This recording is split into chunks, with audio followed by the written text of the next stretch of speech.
उठो बेटा, स्कूल का टाइम है। हया फातिमा उठो, ध्यान उठो, स्कूल का टाइम हो गया मेरा बेटा, देर हो जाएगी, उठ जाओ, उठो।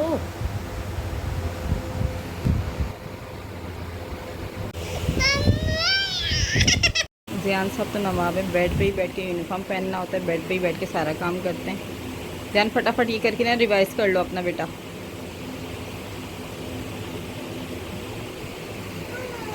फातिमा आप भी रिवाइज करो, जेट वेट सेट वाला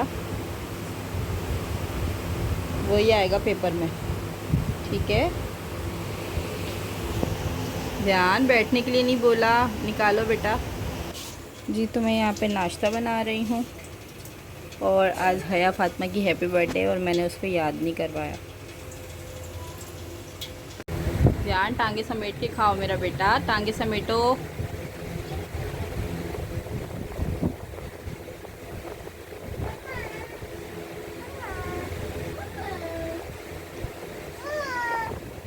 चप्पल किसी ज़माने में बाटा की चप्पल हुआ करती थी, जिसका हाल हो गया है अब ऐसा। और इसको अब हम चमकाएंगे इसी बाटा की चप्पल के साथ, ये लेके आए थे हम और इसके साथ ही मैं इसको चमकाऊंगी। खुल जाओ भाई।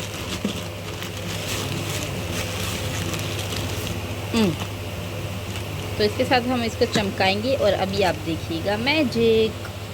वफ़ादार बीवी हैं हम, चप्पलें भी साफ़ करते हैं। जी तो इसकी शक्ल कुछ इतनी नज़र आई है, इससे ज़्यादा अभी मेरे पास टाइम नहीं है क्योंकि बच्चों को हो रहा है लेट स्कूल जाने के लिए, इतनी हमने चप्पल साफ़ कर दी है। बैठो सही से। दोनों पीछे क्यों बैठते हो, हया आगे क्यों नहीं बैठती है?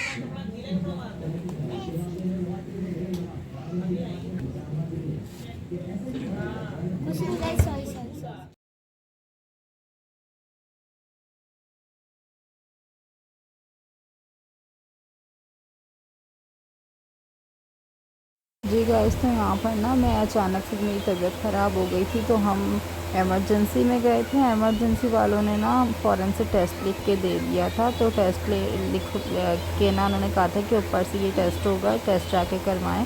तो हम यहाँ पर जो है ना टेस्ट करवाने आए तो यहाँ पर इतनी लंबी लाइन लगी हुई थी। गवर्नमेंट हॉस्पिटल है ये, और ना यहाँ पर इतनी लंबी लाइन लगी हुई थी और यहाँ पर मैं इतनी देर से खड़ी हो गई थी। बड़ी मुश्किल से फिर जाके मुझे ये पर्ची के ऊपर नंबर मिला था।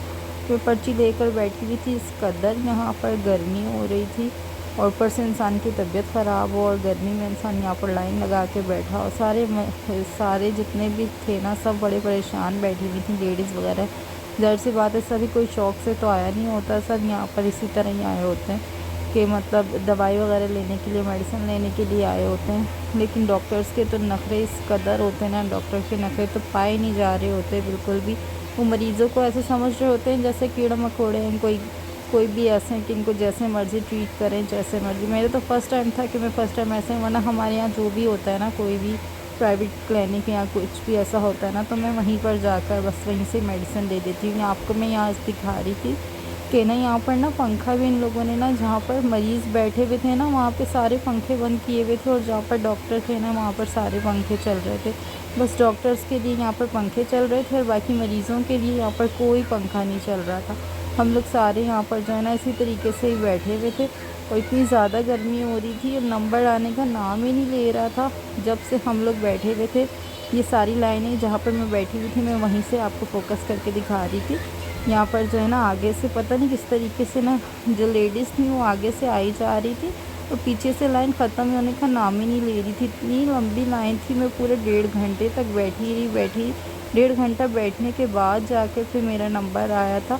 और फिर नंबर आने के बाद भी जो है ना मेरी जो है ना ब्लड निकल नहीं रहा था, जिसके इन्होंने चेक करना था, जिसकी वहाँ से वो करना था। फिर उसके बाद हम लोग आ गए थे तो हस्बैंड को भी मेरे साथ ही तबीयत ख़राब थी, तो हस्बैंड को भी जो है ना हम नीचे लेके आए थे कि शायद कोई ड्रिप वगैरह लग जाए, क्योंकि डॉक्टर ने जो लिख के दिया था ना मेडिसिन तो वो हमें ना मिली नहीं थी। वो कह रहे थे कि पहले चेकअप करवा के आओ, टेस्ट करवा के आओ। हम टेस्ट करवा के आ गए थे, जब नीचे आए तो फिर डॉक्टर से मिलने ही नहीं दे रहे थे ये बिल्कुल भी, और अंदर ही नहीं जाने दे रहे थे। यहाँ पर मेरी मदर इन लॉ जो है ना डॉक्टर से वो कह रही थी कि यहाँ पर चेक करना है आप इनको, मरीज़ को आपने यहाँ पर टेस्ट लिख के दिया था तो आप ये इनको देख लें। मगर वो देखने का नाम ही नहीं ले रहे थे। फिर हम लोग वहाँ से वापस घर पे आ गए थे। मतलब वहाँ पे गवर्नमेंट हॉस्पिटल जाने का भी खूब ठीक ठाक आपके किरायों का भी ख़र्चा हो जाता है और डॉक्टर की सिर्फ फ़ीस नहीं जाती है, बाकी मेडिसिन अगर वो लिख के दें तो वो भी हमारी बाहर से ही आती है सारी मेडिसिन वगैरह। तो हम वहाँ से बस में निकल आए थे। हस्बैंड को भी कोई डॉक्टर वगैरह ने चेक किया नहीं था बिल्कुल भी ना, और ना वहाँ से ना कोई मेडिसिन मिली थी।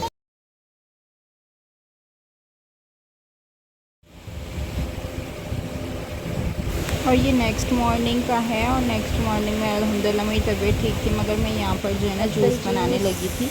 और एप्पल का जूस मैंने यहाँ पर बनाया था क्योंकि एप्पल का जूस ही ना डेंगू वालों के लिए सही होता है, तो यही मैंने एप्पल का जूस बनाया था, हस्बैंड को पिलाया था और ख़ुद पिया था। बिस्मिल्लाहिर्रहमानिर्रहीम। अस्सलाम वालेकुम माय यूट्यूब फैमिली, कैसे हैं आप? उम्मीद करती हूँ कि सब ठीक होंगे, खैर खैरियत से होंगे। तो अब अल्हम्दुलिल्लाह मैं भी बिल्कुल ठीक हूँ। और काफ़ी दिनों से मेरे व्लॉग नहीं आ रहे थे, वो इसलिए नहीं आ रहे थे कि मुझे डेंगू हो गया था मेरे हस्बैंड को और मुझे, हम दोनों को डेंगू हो गया था, तो जिसकी वजह से मैं कोई भी वीडियो वगैरह शूट नहीं कर पा रही थी। और आज वैसे तो मैं कल उठ गई थी, थोड़ा बहुत काम वगैरह किया था, लेकिन आज प्रॉपर तरीके से कल आटा वगैरह गूंदा था और सारा काम किया था, साथ में सुल्तान भी थे। और बच्चों के साथ बीमार होना भी काफ़ी महंगा पड़ जाता है क्योंकि बच्चे साथ साथ रहते हैं और ना मतलब हर जगह आपके साथ बच्चे होते हैं। तो बस यही होता है कि बच्चों के साथ जो है ना बीमार जब आप हो जाते हो तो फिर बच्चे टोटली तौर पे इग्नोर हो जाते हैं, लेकिन अल्लाह का शुक्र है इतने ज़्यादा इग्नोर नहीं हुए थे। वो इसलिए कि मेरी मदर इन लॉ बहुत ज़्यादा अच्छी हैं, तो उन्होंने काफ़ी मेरे साथ हेल्प करवाई थी। मेरी सिस्टर इन लॉ ने भी मेरे साथ काफ़ी हेल्प करवाई थी, तो उन्होंने ही बच्चों को देखा था, सारा काम वगैरह किया था। और ना अभी तक मेरी मदर इन लॉ भी मेरे साथ ही थी, वही सारा काम वगैरह देख रही थी और सारा हेल्प वगैरह वही कर रही थी। तो अब आके मेरी थोड़ी सी तबीयत बेहतर हुई थी और मैं काम करने के लिए आ रही थी, किचन में काम करने के लिए ही आई थी।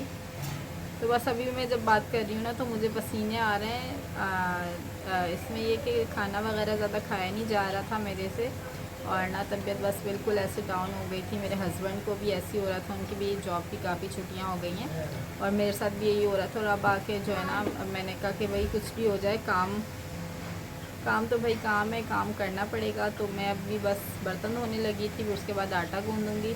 और आज मैंने अपने लिए और बच्चों के लिए खिचड़ी बनाई थी क्योंकि हया फातिमा को भी जो है ना मोशन हो रहे थे। स्कूल भी नहीं गई थी वो, नहीं स्कूल गई थी, स्कूल से आके फिर मैंने उसके बाद मदरसे ट्यूशन नहीं भेजा था उनको, इस वजह से जो है ना सुल्ताना भी सोए थे।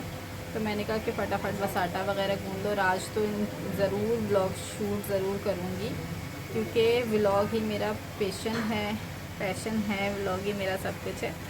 तो मैंने सोचा कि आपके साथ पूरी वीडियो डिटेल से शेयर कर लूँ, आपको सारी चीज़ें दिखा दूँ। तो सारा काम मैं मतलब जो मेरे बर्तन वगैरह थे ना यूज़ तो हो रहे थे, मगर मेरे जो आटा वगैरह और ये सब था ना, तो ये मेरी मदर इन लॉ अपना ही यूज़ कर रही थी, ऑयल वगैरह ये सब। तो आज मैंने नया ऑयल मंगवाया है, नया आटा वगैरह मंगवाया है, पुराना सारा वेस्ट कर दिया और वो नया ही यूज़ करूँगी और वही बनाएंगे।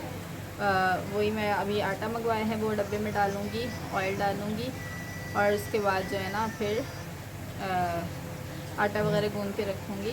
सालन तो मैंने कोई नहीं बनाया, बस यही है कि खिचड़ी वगैरह ही है। अच्छा जी, ऑयल वाले डब्बे का मैं आपको ना थोड़ा सा हाल दिखाती हूँ कि इसमें से ऑयल तो मैंने फेंक दिया, सारा वेस्ट कर दिया, लेकिन ये डब्बे का हशर आप देखें इतना गंदा हो रहा है।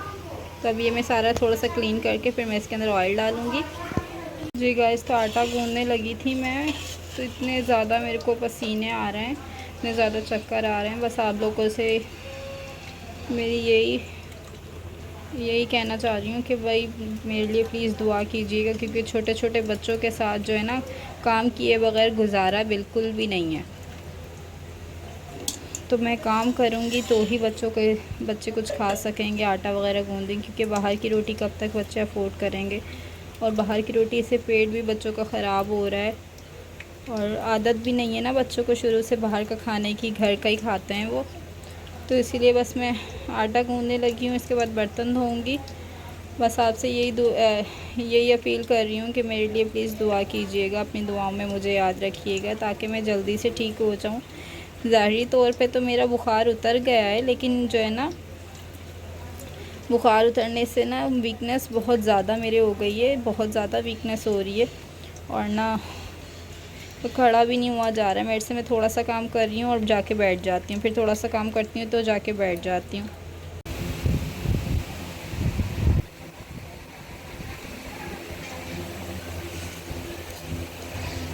मेरी बेटी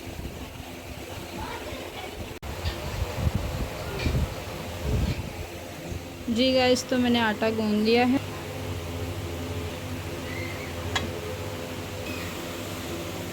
बस अभी आटा गूंदा है और अब मैं ना मेरे बर्तन धोने की हिम्मत नहीं हो रही। बर्तन धोऊंगी थोड़ी देर बाद और आज का ब्लॉग बस मैं यहीं पे एंड करूँगी। बस मेरे लिए दुआ कीजिएगा गाइस कि मेरी तबीयत जल्दी से ठीक हो जाए और मैं अपने बच्चों को सही तरीके से प्रॉपर तरीके से टाइम दे सकूँ। सब जगह गंद पड़ा हुआ है, सब जगह बहुत मुश्किल से मेरे काम कर रही हूँ मैं, क्योंकि बीमारी की हालत में जो है ना ये अजीब किस्म का बुखार है। इसमें बुखार उतरने के बाद भी जो है ना बहुत बुरी हालत हो रही है।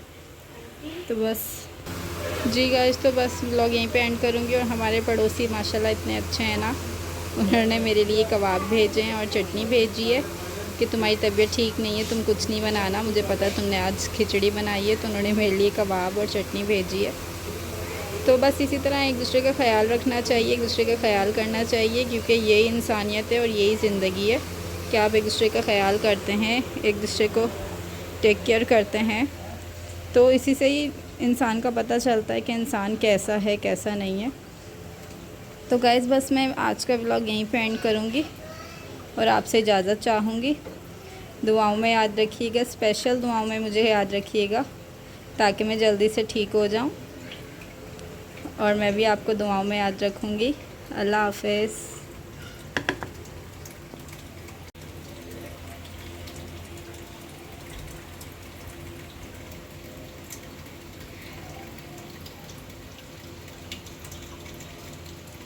जी तो फाइनली मेरा किचन भी हो गया है क्लीन और अब मैं रेस्ट करूँगी।